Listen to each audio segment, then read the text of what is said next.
Olá, boa noite a todos os aspirantes em psicanálise e psicanalistas. Hoje iremos mais uma vez dar início a um dos nossos videoaulas, onde iremos falar dentro ainda do volume 3, na página 165, observações adicionais sobre as neuroses, sobre a neuropsicose de defesa. Né? Nós ainda estamos no volume 3 e já estamos caminhando para o mês de outubro. Pessoal, mês de outubro, nós começamos no mês de julho a estudar esse volume, ainda estamos ainda nele, né? Num breve artigo publicado em 1894, agrupei a histeria, as obsessões e certos casos de confusão alucinatória aguda sob o nome de neuropsicoses de defesa, porque tais afecções revelaram um aspecto comum. Este consistia em que seus sintomas emergiam por meio de mecanismos psíquicos de defesa inconsciente. Isto é, emergia como tentativa de recalcar uma representação incompatível que se opunha aflitivamente ao ego do paciente. Em algumas passagens de um livro posteriormente publicado pelo Dr. Brauer e por mim, Estudo sobre Histeria, 1895, pude elucidar e ilustrar, partindo das observações clínicas, o sentido em que se deve entender esse processo psíquico de defesa ou recalcamento. Há também ali algumas informações sobre o trabalho, mas totalmente confiável método da psicanálise, usado por mim no curso daquelas investigações que também constituem uma técnica terapêutica. Ou seja, Freud aqui, nesse capítulo, já está com um discurso bem psicanalítico. Freud aqui já está falando que tais mecanismos, tais posturas, o sujeito não percebe que é ele que está fazendo, mas é um mecanismo de defesa partindo desse inconsciente, e bendita seja os mecanismos de defesa. O que seríamos de nós se não fosse mecanismo de defesa? Sim, temos que agradecer muito aos mecanismos de defesa. É importantíssimo termos os mecanismos de defesa. É uma forma de proteger o ego do sujeito, daquilo que ele não está dando conta. Quando falamos em psicanálise, daquilo que o ego não está dando conta, há quem diga assim: ah, é só coisas ruins? Não. Coisas boas também. Ah, esse ego é muito fraco. Nós não paramos para ver a dimensão dessa realidade para esse ego. Nós romanceamos esse recalque. Não paramos para ver a dimensão do peso do que se apresenta diante desse ego. Disso que esse ego não dá conta, disso que esse ego é insuportável para ele. Ora, o que se apresenta para o ego é algo que tem ali uma mensagem desse inconsciente, mas com muitos significantes. Verdades acentuadas que levam tempo. Vou dar um exemplo para vocês. Quando Nasio fala no livro como trabalho psicanalista, e que ele diz que diante de uma pontuação, agora o sujeito está pronto para ouvir, porque o sujeito inconsciente dele está pronto para ouvir. Está pronto para ouvir, não, ele está ali para ouvir. É porque aquela pontuação, que também é de uma ordem significante do analista para esse sujeito inconsciente, que também é significante, ela não só irá de encontro ao sujeito, como ela irá convencê-lo. Esse convencimento vai mostrar para ele uma realidade. Esse convencimento vai deixar tudo claro para ele. E aonde ele agora que está se ouvindo, ele vai tomar aquela verdade como dele, que na verdade é dele. Ele vai se autorizar em cima dela, mas isso requer desse analista um feeling com essa análise muito mais do que um mero encontro semanal com o seu analista, aquela coisa de estar no divã, não para marcar uma sessão, mas como um percurso. E essa escuta do analista se escutar. Agora está na hora de fazer essa pontuação. Então, a análise não é uma coisa que o analista, eu vou falar. Não. É também se escutar a hora certa e o momento certo de se fazer uma pontuação. Minhas observações durante os 2 últimos anos de trabalho fortaleceram-me a tendência de considerar a defesa como ponto nuclear no mecanismo psíquico das neuroses em questão. E também me capacitaram a fornecer uma fundamentação clínica a essa teoria psicológica. Para minha surpresa, cheguei a algumas soluções simples, embora estritamente circunscritas para os problemas da neurose. E nas páginas seguintes fornecerei um relato breve e preliminar delas. Esse tipo de comunicação é impossível apresentar as provas necessárias para sustentar minhas asserções, mas espero poder mais tarde cumprir com essa obrigação por intermédio de uma apresentação detalhada.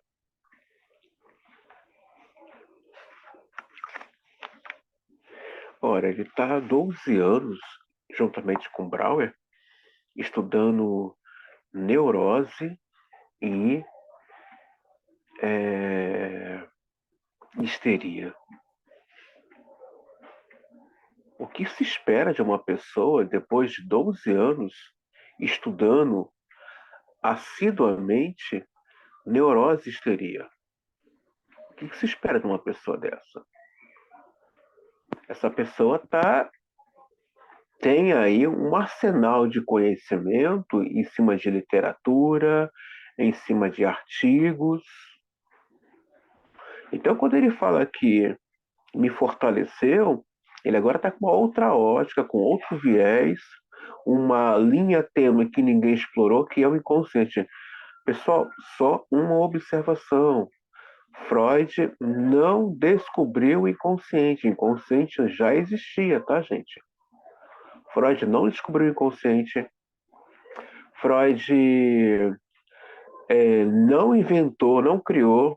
Eu tenho visto algumas lives por aí de pessoas falarem que Freud criou o inconsciente. Isso é muito sério. Para alguém que se diz. Eu ouvi isso de um psicólogo, ainda é tolerável. Mas ouvir isso de alguém que se diz analista, isso é. Detalhe, em rede nacional. Isso é muito sério. Temos que tomar cuidado. Para quem chegou agora, página 166. Para quem chegou agora do volume 3, tá? Da obra de Sigmund Freud. Tá bom, pessoal? A etiologia específica da histeria. Em publicações anteriores, Brauer e eu já esperávamos a opinião de que os sintomas da histeria só poderiam ser compreendidos e remetidos a experiências de efeito traumático, referindo-se a esses traumas psíquicos à vida sexual do paciente. O que tenho a acrescentar aqui como resultado uniforme das análises efetuadas por mim em 13 casos de histeria, diz respeito, por um lado, à natureza desses traumas sexuais e, por outro, ao período da vida em que eles ocorrem.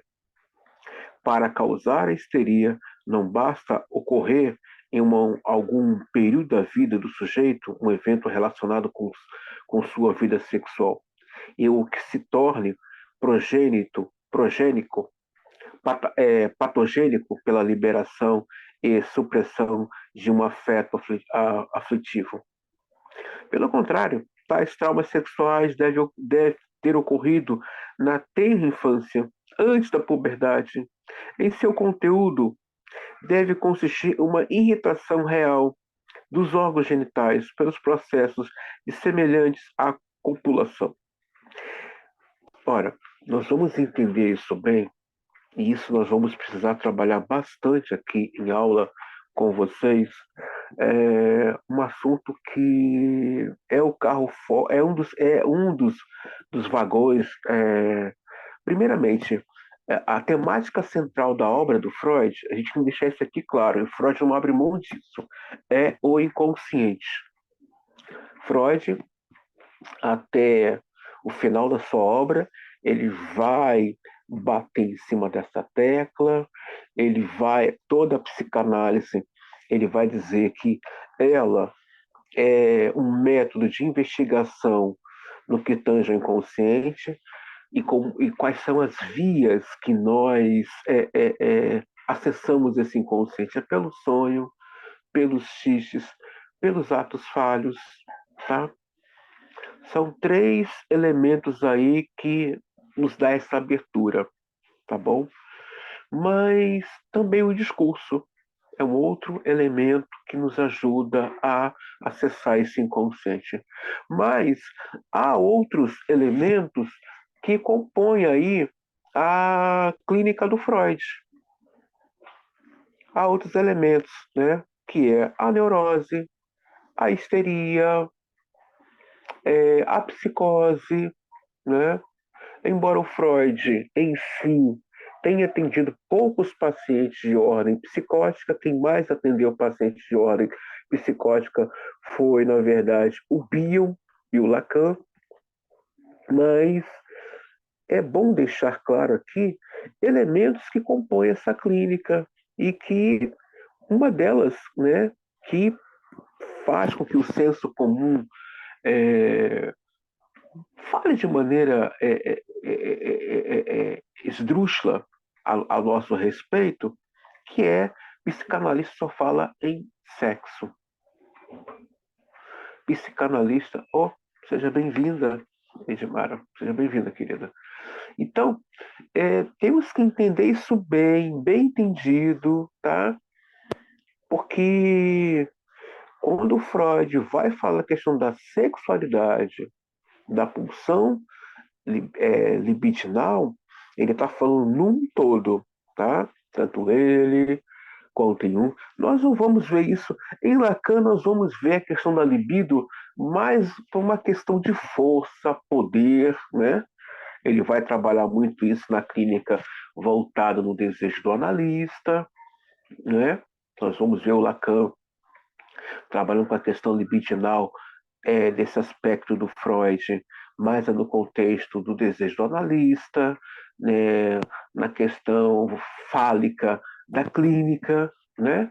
Quanto que você tem de desejo na clínica, quanto que você tem de tesão propriamente na clínica, quanto que você tem de, de aposta no, no seu percurso analítico. Então, ele tem uma outra pegada. Já o Reich, né, quem puder ler e adquirir a obra dele, tem PDF lá no Telegram. Reich ele vai trabalhar com uma abrangência total na questão da libido, no que tange a clínica psicanalítica. Então, mas o Freud não. Ele vai realmente explorar isso e vai falar da problemática, né, de uma libido interrompida já na vida uterina, onde nesse ponto quem vai trabalhar com a questão libidinal na vida uterina é o Winnicott e o Sandor Ferenczi, tá bom, gente?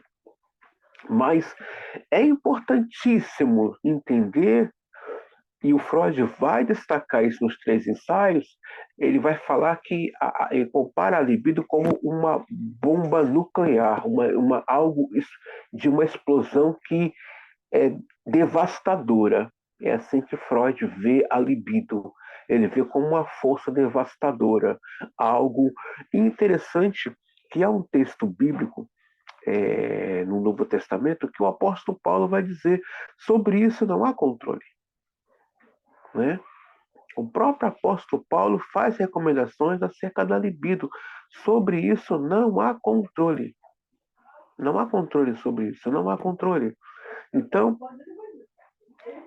é preciso tomarmos cuidado quando falamos de clínica psicanalítica, mas é preciso também vermos em que terreno estamos colocando os nossos pés no que tange a clínica.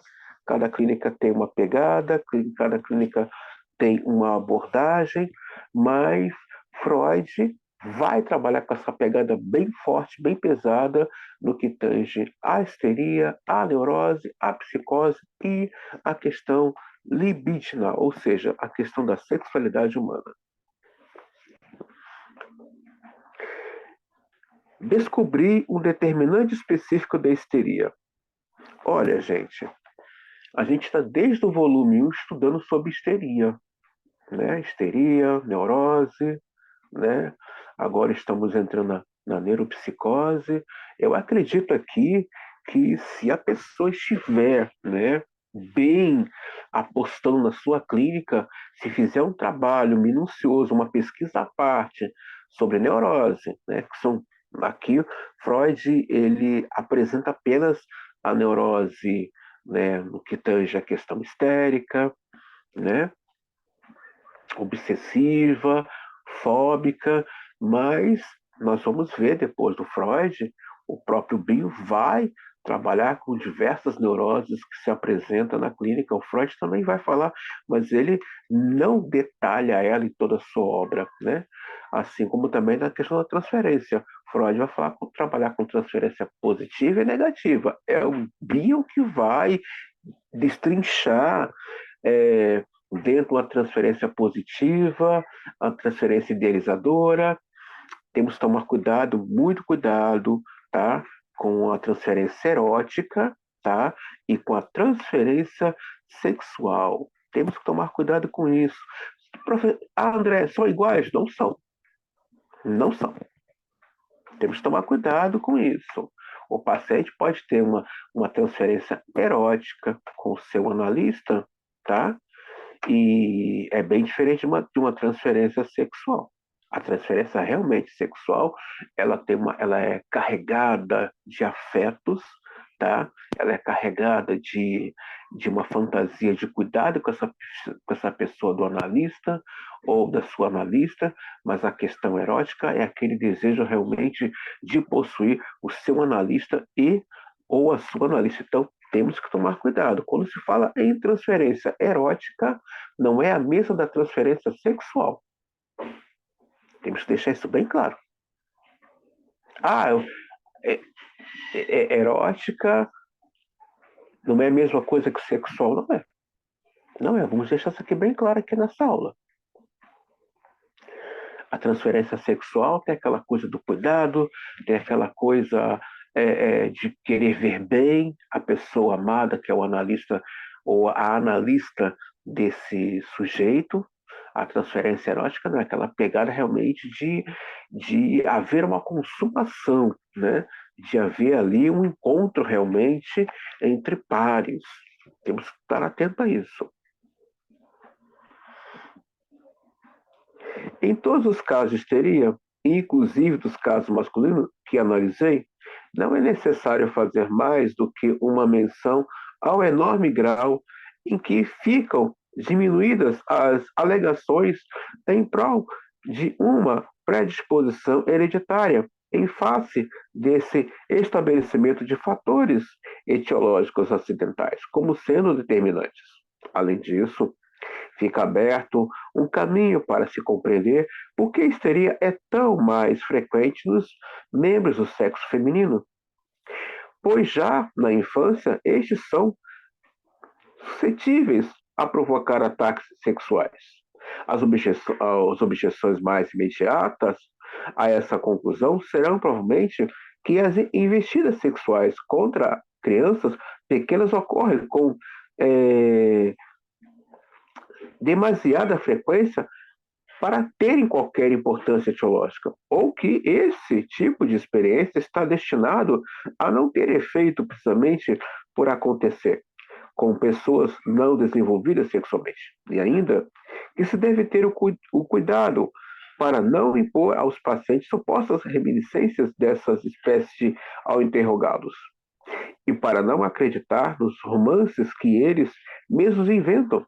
Em resposta às últimas objeções, podemos pedir que ninguém forme juízos seguros demais nesse campo obscuro enquanto não tiver utilizado o único método que pode lançar luz sobre ele, o método da psicanálise, com o propósito de tornar consciente o que era então inconsciente.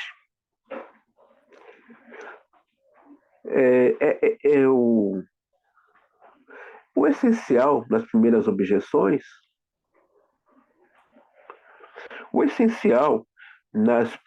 objeções, pode ser efetuado ao se assinalar que não são as experiências em si que agem de modo traumático, mas antes suas revivências como lembranças depois de que o sujeito ingressa na maturidade sexual. Olha, o que o Freud está falando aqui? Freud já está dando aqui os primeiros pilares, né, da conduta do analista. Espera aí, não é você que vai tornar consciente o que está inconsciente, não é você. Não é você. Eu recomendo quem puder ler ou assistir às videoaulas do curso como trabalho analista. O Nasio, ele fala uma coisa muito séria com essa questão da angústia do analista. Muito séria mesmo. O Nasio fala uma questão séria. Pontuar no momento certo, mas esse analista tem que se ouvir. Tem que saber. Agora a hora de eu fazer essa pontuação aqui. Não é a nossa pessoa que vai trazer o que está inconsciente. Não, é o paciente que vai se tocar. Tem algo aqui. Tem algo fazendo ruído aqui. E não é o analista que faz isso. Não é o analista que faz isso. Olha, sua questão é por causa disso. Aí estaremos induzindo, estaremos aí seduzindo. Ele já está seduzido. Ele já está debaixo de uma libido ali de sedução pesadíssima, né? Pelo seu analista, pela sua analista. A cada sessão para ele é um estado de auto-hipnose. E você pega e fala, não, essa questão... Não, deixa ele, deixa esse semblante cair, deixa essa fantasia cair, deixa ele perceber que realmente você ou eu não é aquilo que ele está imaginando, que ele está fantasiando, deixa ele perceber de que ele realmente está em um processo de análise, deixa ele sentir o peso da análise, sustentar esse lugar não é fácil, mas é preciso tomar cuidado, não é sair pontuando, temos que tomar cuidado se não estamos pontuando algo de nosso prazer. E na análise, o analista ele está despido dos seus prazeres. Não, eu gosto. Não, você não gostaria de falar nada. Quando começa a entender esse processo clínico, quando começa a entender a importância da escuta na análise, a primeira pessoa que precisa entender esse processo de escuta é o próprio analista. saber se escutar, saber escutar o seu analista interior e saber falar e pontuar. Olha, agora sim. Não é falar, agora eu vou falar porque ele. Não, não é assim. Isso não é nada. Ah, André, então não posso conversar com ele? Posso dialogar, posso questionar, posso colocá-lo para fazer reflexões, mas aquilo que vai fazer ele dar uma guinada, fazer a virada da chave, né? Para sair desse lugar e ter essa mudança funcional, que é virada da chave e atravessar essa porta, é quando o Naso diz, é quando realmente agora esse sujeito inconsciente dele está ali, aberto para ouvir.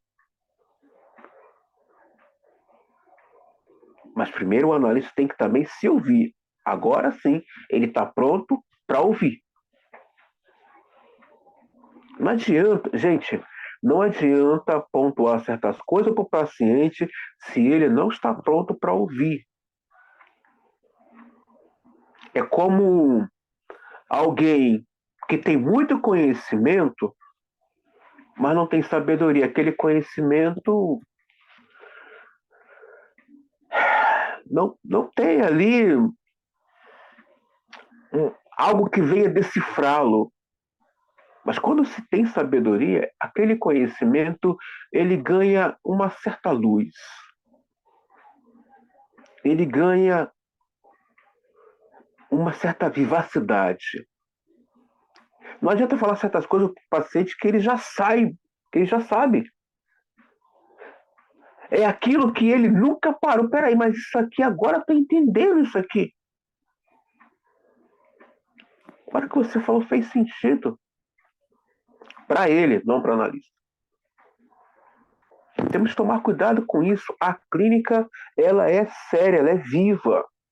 Tem gente atendendo, trabalhando na clínica de forma mecânica. Não, a clínica ela é viva, ela é profunda, ela é séria e ela tem um atravessamento de vida.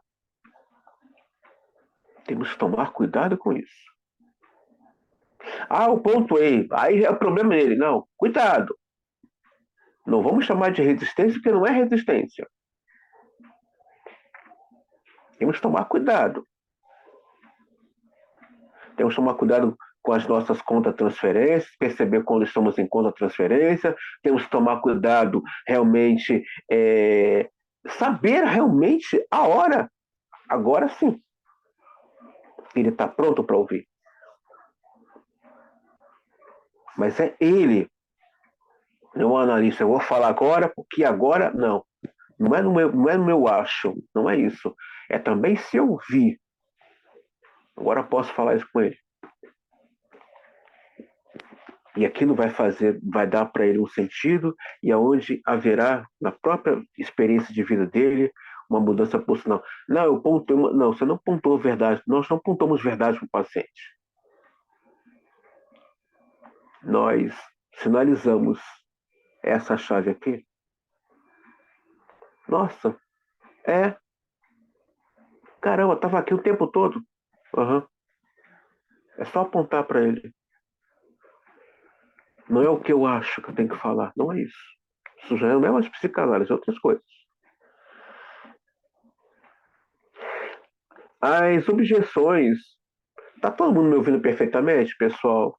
A Edmara, a Isabel, tá me ouvindo bem? Tá, gente? Eu sei que algumas estão ocupadas fazendo janta, mas tá todo mundo me ouvindo perfeitamente? Tô sim, tô conseguindo ouvir sim, perfeitamente.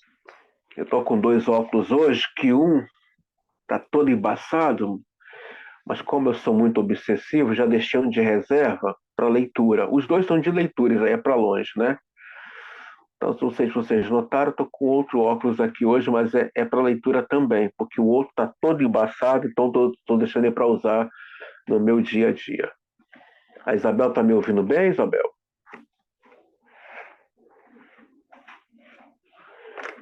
As objeções mais imediatas à conclusão serão, provavelmente, que as investigações Vamos lá. Página 100. Oi, Isabel, fala, querida. Ah, tá. Você tá 167, para quem tem um livro.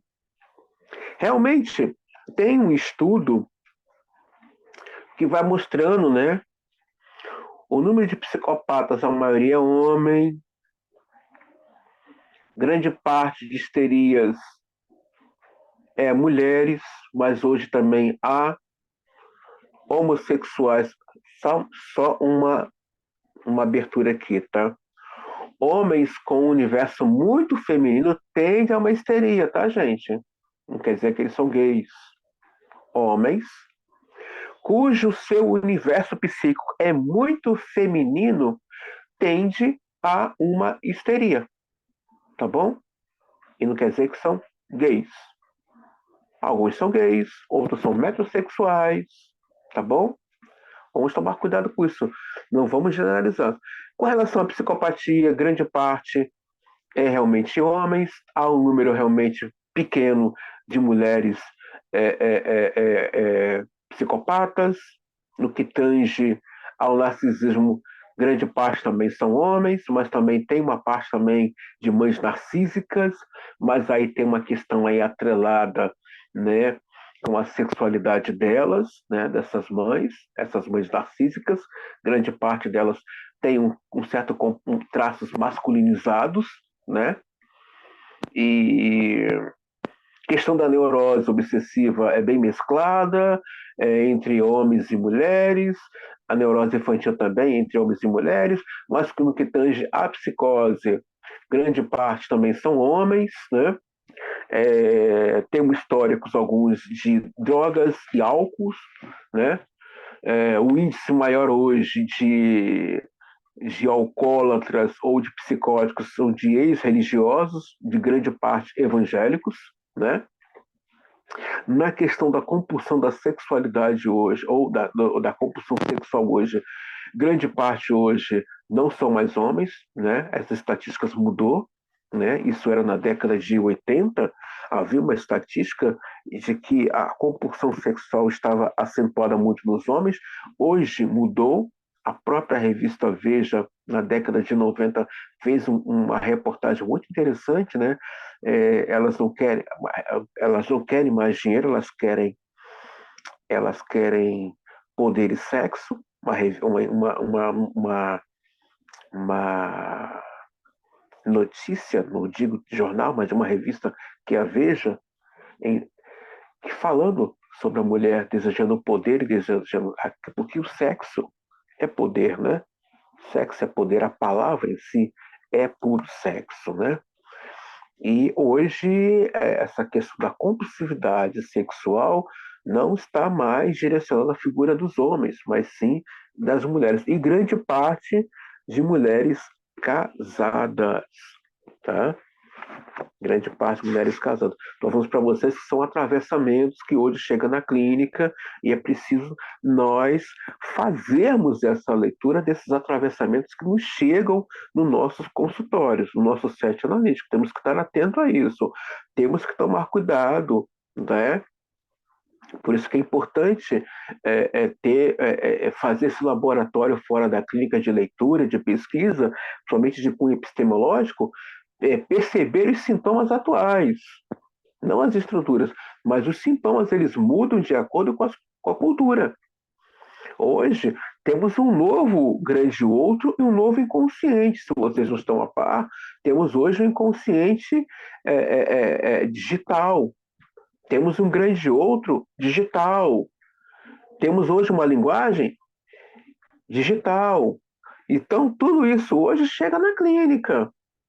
Chega na clínica, você chegar, não, porque família é isso aqui, cuidado, não faz isso, cuidado, estamos no século XXI, hoje, a questão hoje é global, não é mais como há 100 anos atrás, que você podia bater o martelo, família, isso aqui, para de falar besteira, por favor. Hoje famílias são divididas em tribos. e tribos, e muitas tribos, com vários dialetos entre si. Tem que tomar cuidado. Então, para alguém que está nesse lugar de discurso do analista, de desejo do analista, formação do analista, tem que tomar cuidado com o que você vai escrever, com o que você vai narrar, porque hoje tudo é global. O que você fala aqui, o cara que está lá na China está lendo. O que você pronuncia aqui, alguém em Nova York está ouvindo. Temos que tomar cuidado. Muito bem. Todos os traumas de infância, em primeiro lugar, entre os culpados de abusos como esses, página 167, com suas significativas consequências, estão as babás, governantas, empregadas domésticas, e cujos cuidados as crianças são muito impessoalmente confiadas. Os professores até mais, figuras com lamentável frequência. Em 7 dos 13 casos, entretanto, revelou-se que os autores das investidas tinham sido inocentes crianças. Em sua maioria, eram irmãos que, por anos a fio, tinham mantido relações sexuais com irmãs um pouco mais novas. Sem dúvida, o curso dos acontecimentos, na totalidade dos casos, era semelhantemente ao que foi possível reconstruir, com certeza, em alguns casos individuais. Em outras palavras, o menino sofrer um abuso por parte de alguém do sexo feminino, de modo que sua libido fora prematuramente despertada, e então, passados alguns anos, cometeram um ato de agressão sexual contra sua irmã, com quem repetiu precisamente os mesmos procedimentos a que ele próprio fora submetido. Ora, Freud aqui está dando pulo do gato de novo. Quem é da galera do rabisquinho, né? Que tem gente que adora rabiscar livro, né? Tá aqui, o pulo do gato. Freud está dizendo aqui, olha, as pessoas, né? Ele está dizendo que são elas, mas as pessoas a quem são confiadas, né? Os cuidados domésticos dessas crianças, né? Ele vai falar aqui, ele vai falar das babás, das governantas, empregadas domésticas, né? Os professores, as professoras, os irmãos mais velhos. Ora, gente, a, a, a, a pulsão, a pulsão que a criança tem sexual com a sua genitália não é a mesma do adulto. Não é. Não é. Deixa eu explicar uma coisa para vocês. Nós vamos ver isso nos 3 ensaios. A criança, ela está nessa fase dos 3 até os seus 8 anos, nessa coisa do experimento. Com ela própria. É o que Freud vai falar de autoinvestimento erótico, que é narcísico também, ela precisa. Eu tinha uma conhecida, uma psicóloga, que sofrera muito com isso. Não é? Muito mesmo. E ela não conseguia ir para o ato. E ela me contou, certa vez, né, baiana, imagina, pessoa baiana, o sangue quente, uma libido lá em cima, que a mãe a flagrou se masturbando. Ela levou uma surra de vara de amendoeira.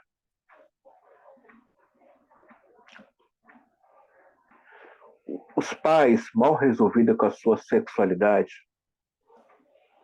não podem ver seus filhos se masturbar. Ainda mais se forem religiosos. Não podem ver.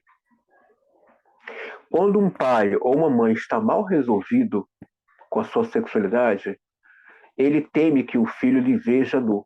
Eu não sei se vocês sabem, mas vocês sabiam que no Japão os irmãos tomam banho juntos nu? Ou a família toda está no chuveiro tomando banho nu? Não sei se você sabia disso. Mas no Japão é muito comum o irmão ver o corpo da irmã. É muito comum. É muito comum. Assim como em alguns países nórdicos, como a Holanda, é muito comum, ou na própria França, o pai ou o irmão ver a nudez da irmã. É muito comum. Há ali uma atração sexual? Não, porque se tornou comum. Mas Freud vai falar romper com um processo que é de autodescobrimento dele, em que ele, aos 8 anos, ele vai abrir mão. E na adolescência, lá para os seus 15, para os 17, isso volta com força de novo, onde ele vai passar a se masturbar, onde a menina vai se trancar às vezes no quarto, ou vai se masturbar dentro do guarda-roupa. Gente, é, é um alto investimento erótico. Eu ouço tanta besteira sobre masturbação, tanta besteira, que eu falo assim, onde essas pessoas leram isso? De que a masturbação atrapalha na questão do desempenho sexual do homem, ou... Gente, são coisas que às vezes eu ouço e falo, meu Deus, o que essas pessoas estão lendo? O que elas estão lendo para estar produzindo esse tipo de fala, esse tipo de texto? Isso é muito sério. Então, o que Freud está falando aqui acontece hoje. Entre as famílias, detalhe, o abusador não é alguém distante, é alguém da família ou alguém próximo da família, alguém que a criança conhece e confia. O abusador se aproxima de quem confia nele. Guardem isso. O abusador se aproxima de quem confia nele. Vocês nunca vão ver um caso de abusadores que atacou uma criança que não confiasse nele. Até mesmo casos de psicopatia. Tem que ter esse prazer a princípio com eles, de que confia. Tem que ter essa ponte, tem que ter essa conexão, tem que ter essa corrente. O Zinho vai falar essa conexão é o vínculo do conhecimento. São chamados 4 vínculos. Na verdade, são 3 vínculos. Zima acrescenta o 4, que é do reconhecimento. Quem puder, anota aí. O nome do livro é Os 4 Vínculos. Esse vínculo do conhecimento dessa criança com esse abusador, o que tem ali que sustenta esse vínculo é a confiança, a confiabilidade. E é isso que sustenta e que protege esse abusador. A criança se vê culpada. Eu provoquei. Peraí, mas tem um outro artigo pesadíssimo sobre isso, que é do Foucault, onde Foucault vai dizer que a criança deseja ser abusada e ele foi mal interpretado. É que ela deseja ser abusada. A criança quer afeto. E a criança é sedutora no seu modo de expressar afeto. Ela se joga, ela beija, ela agarra, ela senta em lugares que não é para sentar no colo do adulto. Então, eu estou trazendo isso para vocês que, infelizmente, tenho visto que a criança é mal compreendida dentro desse universo infantil. Então, temos que tomar cuidado ao falar do abusador. Primeiro, é uma pessoa próxima. Segundo, a criança conhece. Terceiro, ela é de confiança. Ela confia.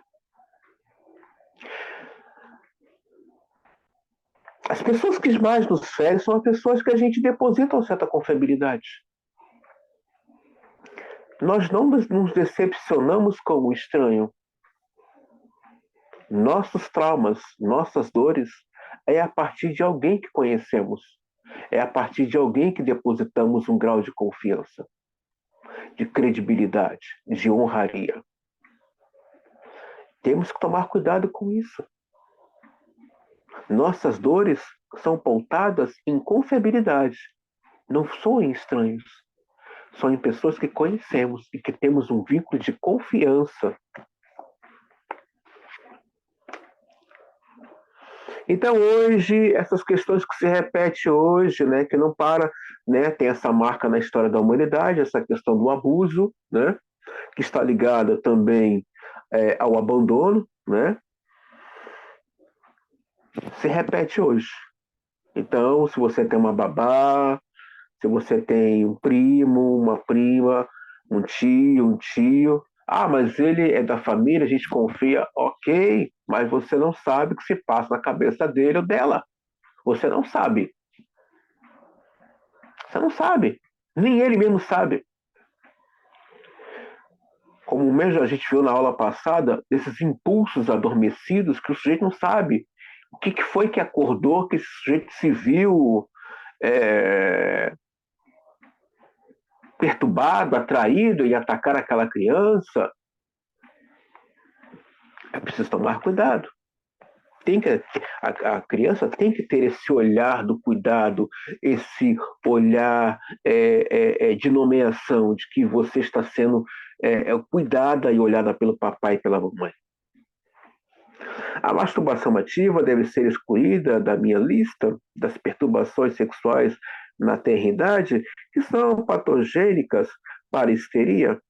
Embora seja encontrada muito frequentemente ao lado da histeria, isso se deve às circunstâncias de que a própria masturbação é uma consequência muito mais frequente do abuso ou da sedução do que se supõe, né?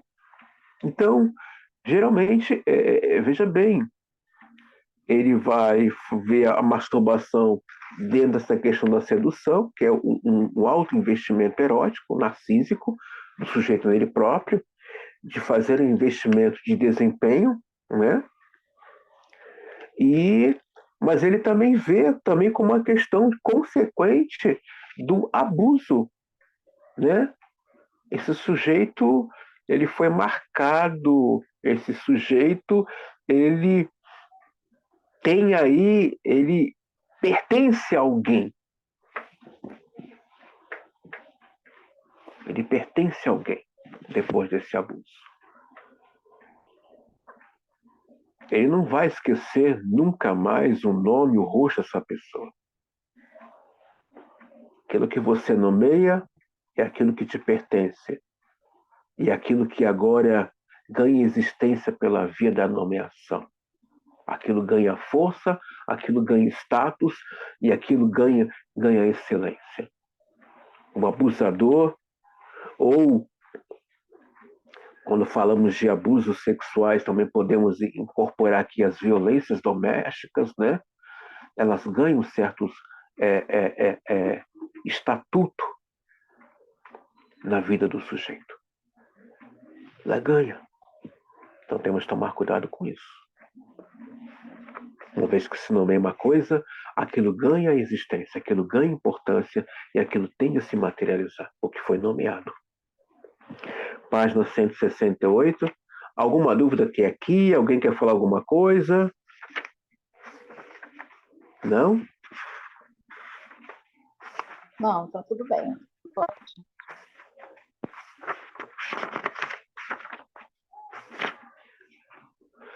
Página 168. Não é nada raro ambas as crianças adoecerem. Mais tarde, vítimas de uma neurose de defesa, o irmão com obsessões e a irmã com histeria, isso naturalmente produz a aparência de uma predisposição neurótica familiar. Mais tarde, o Bill vai pegar essa questão entre irmãos, essa rivalidade, né? Bill vai estragar um pouco esse lado aqui, aonde Bill vai falar de uma libido que circula dentro da família, né? Aquela coisa de um superego, de uma certa rigidez, de uma certa ética que segura as famílias, né? Aquela coisa da rivalidade entre irmãos. Bill vai falar que há ali um aquecimento sexual, mas o que segura de não haver algo além daquela agressividade ou rivalidade entre eles é o superego, né, da família, ou o superego externo, como diz o Freud, aquela coisa tirânica, não cedas para ele ou não toque nela. Bill vai falar que essa rivalidade entre irmãos tem uma questão ali de um desejo ardente sexual de se tocarem, né? A menina com o pai, o filho com a mãe, né? Cunhado, cunhada, né? O Bill vai dar esse exemplo, né? Ele diz que é muito comum isso entre os cunhados, né? Os concunhados, né? Já que eu não posso ir com a minha irmã, então eu vou com a minha cunhada, né? Fica ali aquele inconsciente sendo barrado, sendo censurado por esse superego, né? Então, aquela coisa do olhar, aquela coisa do toque, aquela coisa do beijo no rosto, aquela brincadeira entre os pares na família, Bill vai falar, há uma questão ali sexual pulsando, né? Aonde o Freud vai dizer, numa brincadeira, pode-se dizer uma verdade, ou a verdade, né? Então, Bill vai pegar essa questão aqui, desse quadro que o Freud está narrando aqui, ele vai falar dessa libido que grita entre as famílias, né? O momento da menina, muitas vezes, rivalizando com a mãe por causa do pai, ou a menina abrindo mão desse pai porque ele não representa aquele falos que ela espera para ela poder nomear na procura do seu futuro parceiro, o menino que muitas vezes rivaliza com o pai acerca da mãe, né? Pio vai falar, tem uma questão ali libidinal gritante entre eles, né? Eu costumo dizer que reuniões de família ou esses encontros de casais são, na verdade, encontros de suruba, né? O que o que segura ali é o superego, se é que está segurando, né? Já que o nome do pai caiu, então temos aí um superego que está ali, mas não vai mais censurar. Se o nome do pai caiu, né? E o patriarcado já quebrou, então tem uma questão de superego aí perigoso, porque ele não vai mais censurar. Não vai. A gente vai ter que rever o princípio do prazer e o além do prazer, né? Porque, não tem mais superego? Tem, só que não está mais censurando porque o nome do pai caiu, né? E a questão patriarcal caiu. Vai ter que nomear aí um outro estatuto, um outro nome, né? Para ocupar esse lugar, para segurar, porque as coisas estão realmente além do princípio do prazer. Isso gera um adoecimento? Eu não posso dizer que sim ou que não, dependendo, como diz Lacan, daquilo que o sujeito dá conta. Mas que a coisa hoje, né, está com essa ausência do superego, está gritante, muito gritante. Então, temos que ver essa questão libidinal que hoje é gritante das famílias, né? Até que ponto esse meu irmão realmente está realmente me protegendo, ou ele está me desejando, até que ponto realmente essa mãe se importa comigo. Então, tudo isso, para quem pretende trabalhar, né, com essa questão de uma clínica voltada para a questão da libido, eu recomendo ler a Reich, um pouco do Reich, tá? O próprio Lacan vai trabalhar muito com a questão fálica, mas voltada mais para a clínica psicanalítica, né? Porque libido é invocação do dinheiro. Libido é puro dinheiro, é puro poder, é puro status, é pura força, é pura agressividade, né? Essa questão da agressividade, né? Essa coisa da da ira, né? Dessa coisa de que você me pertence, você é minha, você é meu, que vai muitas vezes para a mordida, vai para o arranhão, vai para o puxão de cabelo.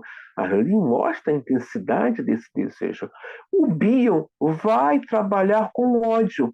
Ele vai trabalhar com a libido no aspecto do ódio, já que o Lacan vai trabalhar com o desejo para o sujeito sair desse lugar, né, de sofrimento. Bion vai trabalhar com ódio. Bion vai trabalhar com a proposta da análise despertar ódio no paciente. Que ódio é esse?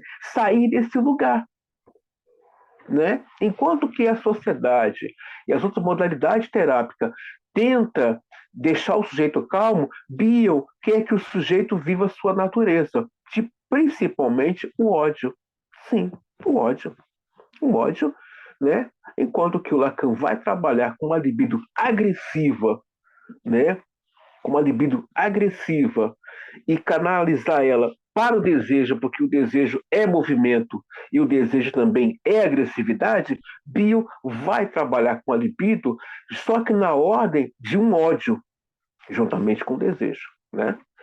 Essa coisa de que essa minha captura narcísica, Bio acha que pode se romper de maneira trágica, né?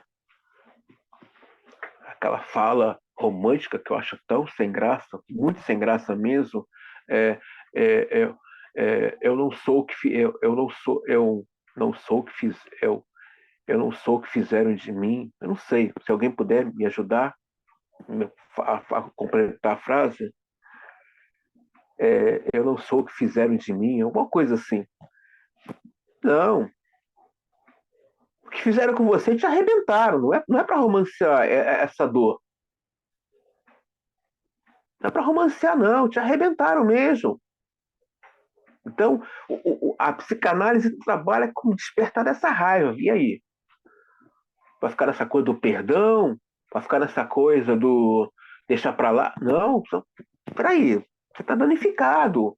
Você está quebrado por dentro. Você vai ter que conviver com, com esse estrago aí agora. E fica essa dívida aí.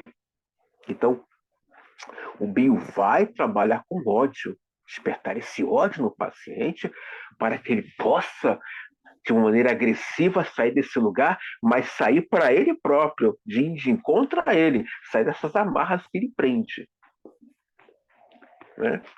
Volto a falar para vocês, com o passar do tempo no curso, seria bom, eu vou dar alguns nomes para vocês, o Bion, o Jung, o Lacan, né? Outros contemporâneos. O meu referencial clínico contemporâneo é o Zimmermann.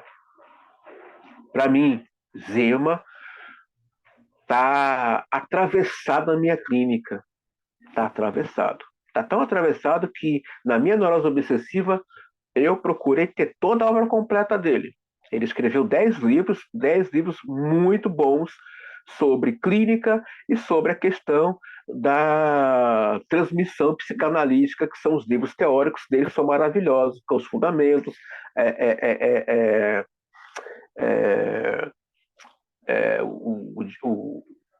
o manejo clínico, né? Há outros livros dele que é sobre o vocabulário da psicanálise, há um outro dele que é sobre a questão todas as teorias da psicanálise ele trabalha num livro, né? A questão também das falas de ordem epistemológica. Então, ele me atravessou na minha formação, isso faz parte como referência clínica minha. Tem o André Green, que eu admiro muito, é um psicanalista francês que vai inaugurar a psicanálise contemporânea, né? Infelizmente, tem algumas pessoas que falam besteira de psicanálise contemporânea. Ah, ela é nova, não tem nada de novo. Tem que entender por que André Green classifica a psicanálise contemporânea. Por que ele chama de psicanálise contemporânea? Não é? Ah, tem coisa da psicanálise contemporânea que não tem Freud, não tem Klein, mas vai ter em Lacan, né? Vai ter em alguns seguidores do Lacan. Hoje, na clínica do Lacan, tem clínica psicanalítica lacaniana infantil. Eu não sabia, agora tem, sei o quê. Isso faz parte do segmento da psicanálise infantil. Então, é bom termos um teórico ortodoxo e clássico? É bom, você tem que ter. Você tem que ter uma clínica definida, como vocês estão fazendo aqui agora, essa aposta. Mas é bom também você ter um teórico atual, né, que você possa falar, que nem eu pude falar. Eu tive a chance de conhecer o Zimmermann. Ele morreu em 2014, foi lamentável. Mas eu tive a chance de falar, caramba, conheci o Zimmermann.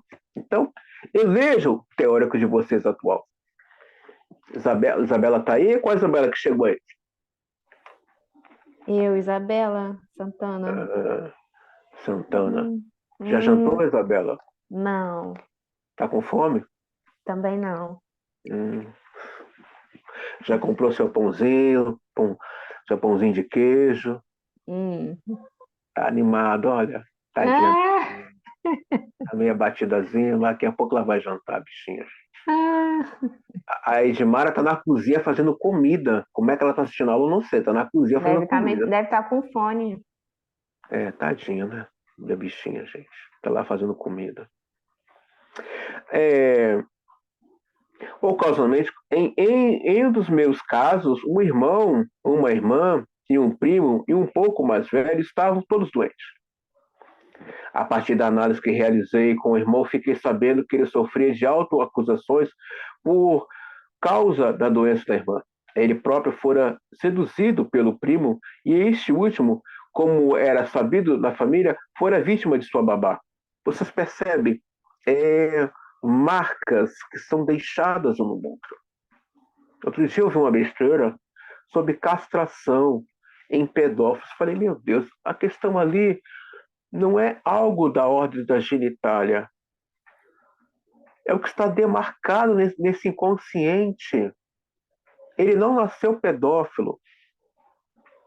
Ele não nasceu psicopata, psicótico. O que marcou, o que demarcou essa psique na construção psíquica desse ser humano? O que fez esse ser se tornar o que se tornou? Temos que tomar cuidado com as coisas que nós ouvimos. E que muitas vezes pessoas compram discursos sem saber o contexto.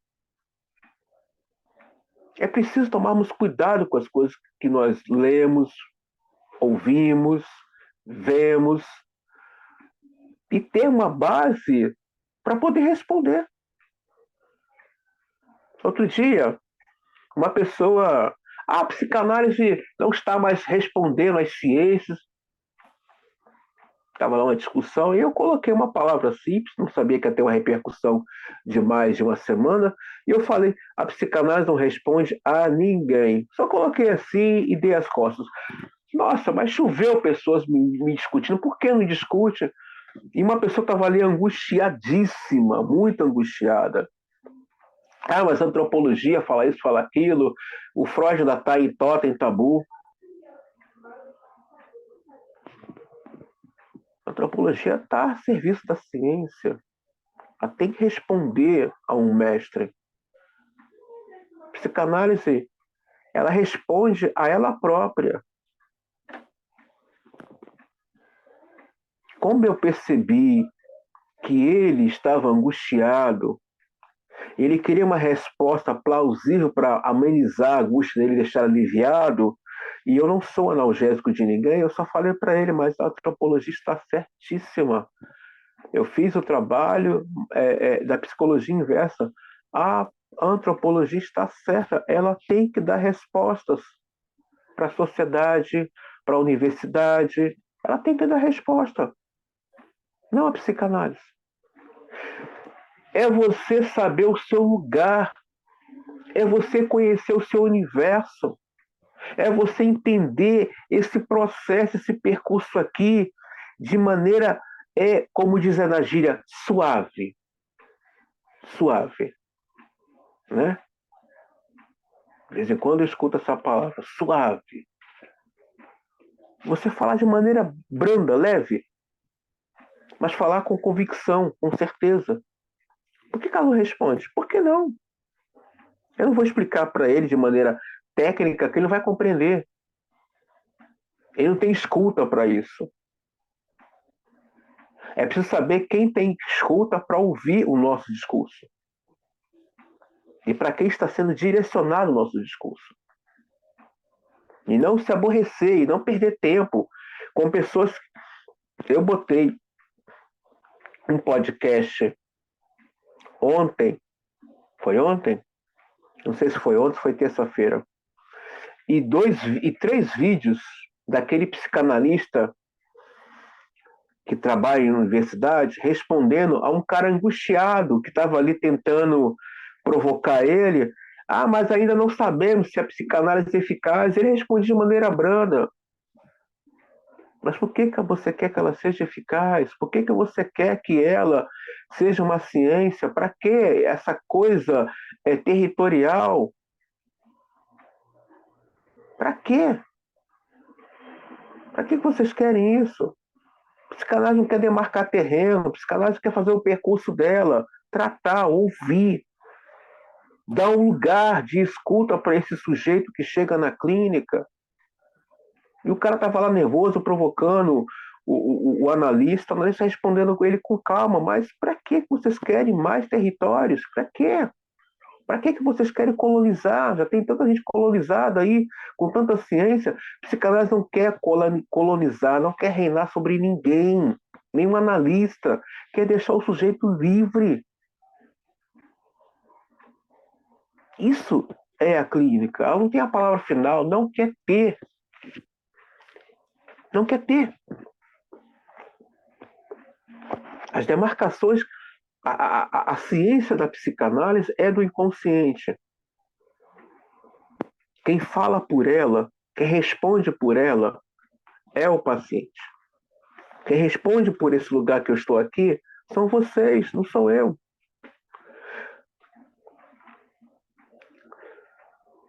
Ele próprio fora seduzido pelo primo e este último fora vítima de Sombá. Não sei dizer para quem chegou agora, né?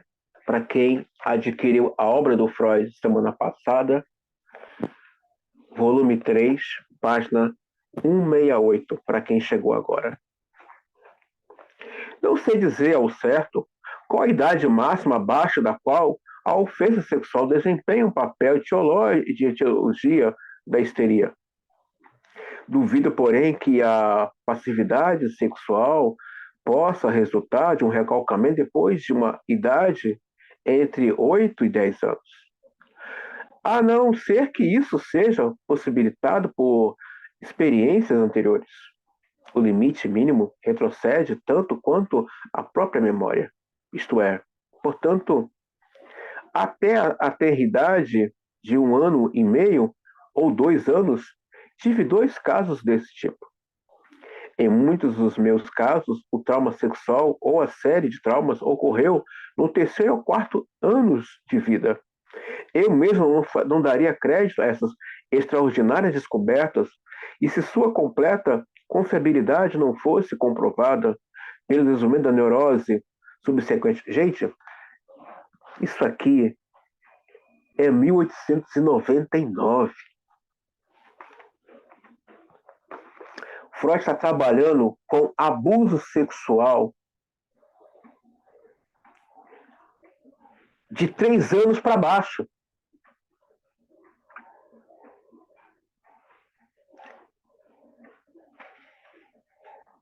Freud vai trabalhar com lembranças encobridoras. Aí vem a neurociência querer explicar Freud. Espera aí. Tem coisas que não está mais me conseguindo me deixar mais irritado, mas está me fazendo rir. Mas é um riso de caramba. Você vem querer falar isso agora? Freud está falando, gente, de um recalcamento. Ele está falando de mecanismo de defesa. Ele está falando de um recalcamento que não tem idade. Mas ele está falando de um ego que não suporta o que está acontecendo com ele, vai recalcar. Eu vi um caso clínico de uma paciente, de uma analista, que ela sentia muito frio nas costas, mas um frio que fazia ela chorar. Ela não podia ficar debaixo de ar-condicionado, pegar chuva nas costas, que ela começava a ter crise de choro. Só que aquilo se tornou natural na vida daquela mulher. E ela falava na análise: eu não posso ficar debaixo de ar-condicionado porque eu começo a sentir muito frio nas costas e eu começo a chorar.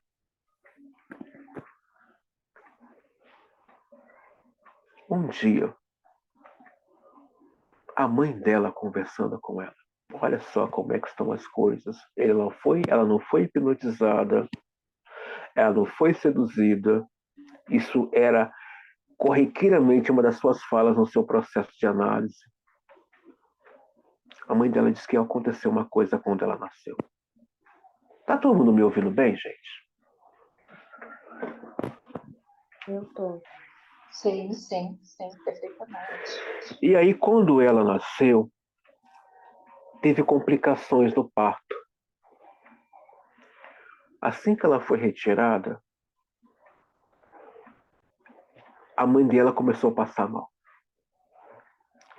E a enfermeira que segurava ela deixou ela em cima de uma mesa de placa de aço gelada e foi socorrer a mãe. Enquanto a mãe estava ali agonizando entre a vida e a morte, e a equipe médica foi ao encontro dessa mãe, ela foi deixada em cima de uma placa de aço gelada.